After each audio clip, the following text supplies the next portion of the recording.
کارەکە 4 ڕۆژی لە ناکۆچی تند خایان بەڵام چەکشی هاوڵاتیان و ئێستا بەدەست کێڤن مەکارتی سەرۆکی ئەنجومەنی نوێنەرانی ئەمریکاوەیە.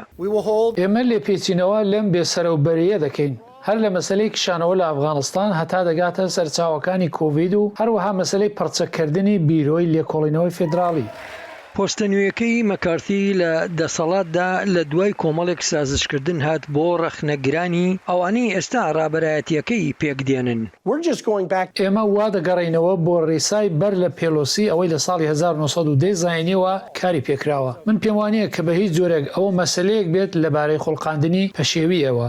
تەنانەت ئەگەر یەکریزی بەرقەرار بێت دەبێت سەرۆکی نوێی ئەنجومەنی نوێنەران ڕێگەچارە بدۆزێتەوە بۆ دانوستانکردن لەگەڵ بەڕێوەبەراتی بایدن لەسەر مەسەلە ئاڵۆزەکانی وەک کۆچبەری و کەمکردنەوەی خەرجیەکان.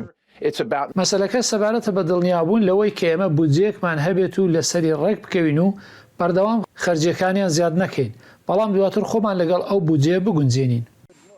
سەرۆک جۆ بایدن لە ڕاگەیەندراوێکدا پیرۆزبایی لە کێڤن مەکارتی کرد و گوتی ئەو ئامادەیە لەگەڵ کۆماریەکان کار بکات کاتێک ئەو بتوانێت. هاوکات کۆماریەکانی ئەنجومەنی نوێنەران لای خۆیانەوە سوورن لەسەر ئەوەی لێکۆڵینەوە بکەن لە بەڕێوەبەرایەتی سەرۆک بایدن و هەروەها لەسەر سەوداکانی کارداری خێزانەکەشی.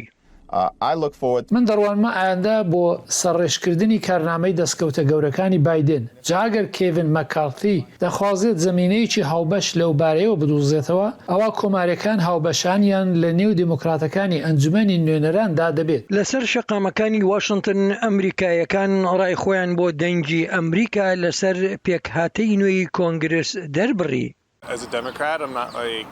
وەک دموکراتێک من زۆر خۆشحاڵ نیم سەبارەت بە ڕابەرایەتی نوێ، بەڵام هیواخوازم کە ئەوان بتوانن ڕێگەیەک بدۆزنەوە بۆ چارەسەرکردنی کێشەکان ئەوانەی ڕوبەڕووی وڵاتەکەمان دەبنەوە. من گۆڕانێکی زۆر لە سیاسەتی دەرەچیدا بەدی ناکەم. پێم وایە کۆماریەکان بۆ جڵاوکردنی کۆچبەرانی نایاسایی توانای دارایی بەکاربهێنن.